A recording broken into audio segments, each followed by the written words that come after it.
Welcome back, everybody, to Ready, Aim, Live. I'm Wes. And I'm Tyler.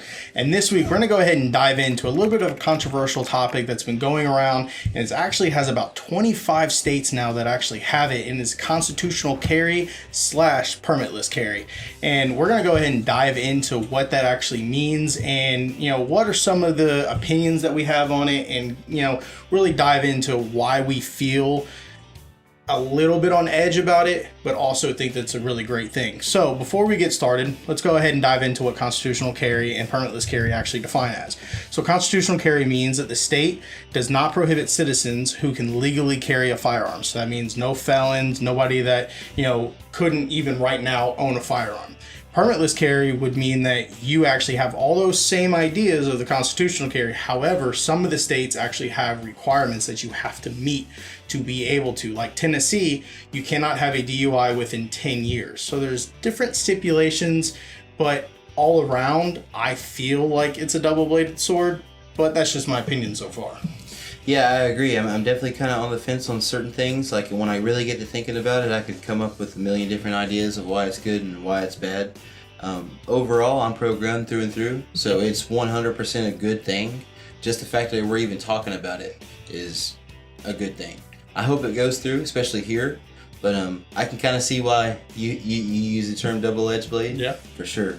Well, and actually one of the states that recently actually passed this would be Alabama and Georgia. And you being from Georgia, how do you feel about them actually passing this? Yeah, I'm kind of surprised. I kind of figured down here there would be kind of something like that. Honestly, when I first heard the term constitutional carry, I thought it was kind of silly because I kind of figured it was something that was, for some good reason or another, should have already been instated, in some place, especially rural areas. Well, and I mean, especially with the states that already love, the 2A, you would think that this would have just been something that they would have passed a long time ago, but I can understand why some of it has not passed in some states. Some of the states with the higher crime rates, and they seem to hate guns. They're never going to have this at this point. Maybe we can sway them a different way. But one of the leery things that I am with the constitutional carry is that this is giving people that don't have training the ability to carry a firearm, which I feel can be good if they're willing to go out and start training with the firearm. But it's also makes me nervous that they're going to have an accident with a firearm that they're not trained with. Absolutely. On here at GWB Tactical, we always preach education, training. Get to know your gun, know what you're doing. And that does make me nervous because there's going to be a lot of new-time people out there that don't know what they're doing, who are going to be carrying guns without holsters or a full-size range pistol, with cargo shorts. There's going to be instances where it's going to be funky.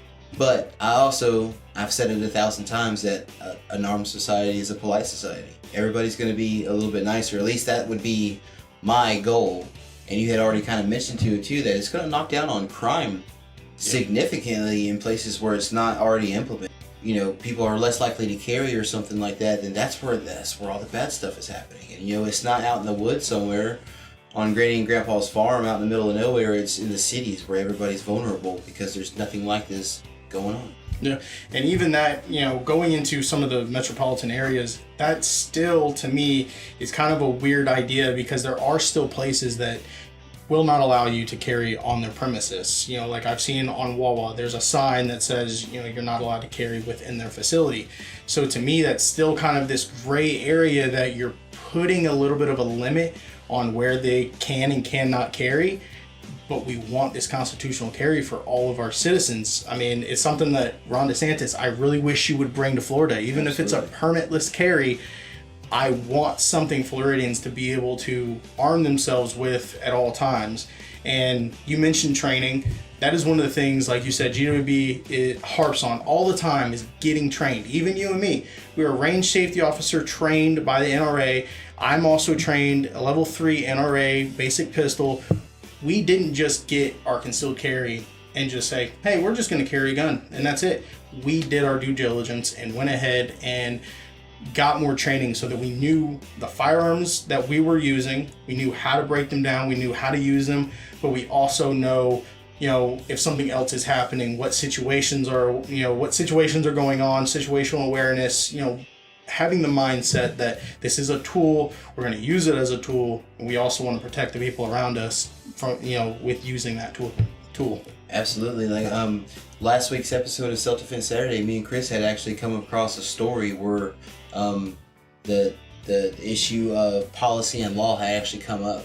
Some people are going to follow those laws, but I also think that big companies like that, an overall opinion of firearms in America is going to change if people are more than likely or more easily able to start carrying or get into that idea of things. I think the overall opinion, I think you'll start seeing those stickers start coming off them doors after a while.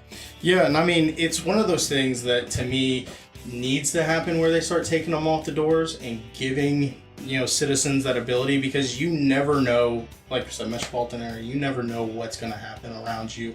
Even in the rural areas, there's still stuff that's happening all around us that we need to be prepared for, and the people around us need to be prepared for. Absolutely. And that's one of the things that having this constitutional carry is going to give to the citizens, is this ability that they're not going to have to have a single mom that really wants to protect herself in an everyday light isn't going to have to go get a background check, go get, fingerprints, and go to a 2-hour class and have to, figure out how she's going to do that and do this. She's going to be able to carry a gun and then get training as she goes so that she can actually be confident with that firearm. Absolutely. And I'm kind of I have an attitude about me sometimes. And so the fact that the day that I actually gave my fingerprints to get my concealed carry, the thought had dawned on me that they have already written me up. The fact that I'm even giving my fingerprints today before I even get a piece of plastic that says I can do something constitutionally protected is the day I knew that there is already an opinion made on somebody who's fixing to carry a pistol. You're expecting me to do something bad. You're taking my fingerprints, you're getting all my good information, you're making sure you know right where I'm going to be if I got that pistol. And I think that kind of puts a bad taste in my mouth when you're talking about something that's constitutionally protected. Yeah. Which is why I love the headline. I love the name. It's going to become a new buzzword, and I love the fact that it's going to be in conversation a lot more. Yeah, and I don't even mind the permitless carry, honestly. Like I've already said about, Floridians having this right. Even this permitless carry where you're having, some sort of requirement, not having a DUI in 10 years. That seems like a really feasible thing to actually, have, and that's only in certain states, but having something that gives the citizens some sort of, ability to carry without jumping through hoops, I feel, like you said before, should have been something that's been around for a long time. Isn't. There's only 25 states so far. Hopefully we'll see, maybe a few more along the way, but I guess we'll see. Tyler, thank you so much for for giving some opinions, showing me some new light on things I hadn't even thought about, and I can't wait to see your next episode of Self-Defense Saturday. Oh, thank you so much. Me and Chris, we've been hitting it hard. We're trying to clean things up. I think we're definitely getting better. Yeah. But you can catch those on Saturday mornings around 10 o'clock. Me and Chris do stories about instances where guns were used in self-defense situations. We try to shine some light on that and try to give our opinions and kind of talk about the issue at hand. But you can catch us on Saturday mornings around 10 o'clock, Self-Defense Saturdays. Not only Saturdays, but you can go ahead and catch us on Fridays as well. We got videos going up every single week, Friday, Saturday. We've got content on Facebook, Instagram. We have a link tree in the description below that will give you all of those social media accounts, even Rumble. And we do have some content on there. And always remember, guys, who's got your six?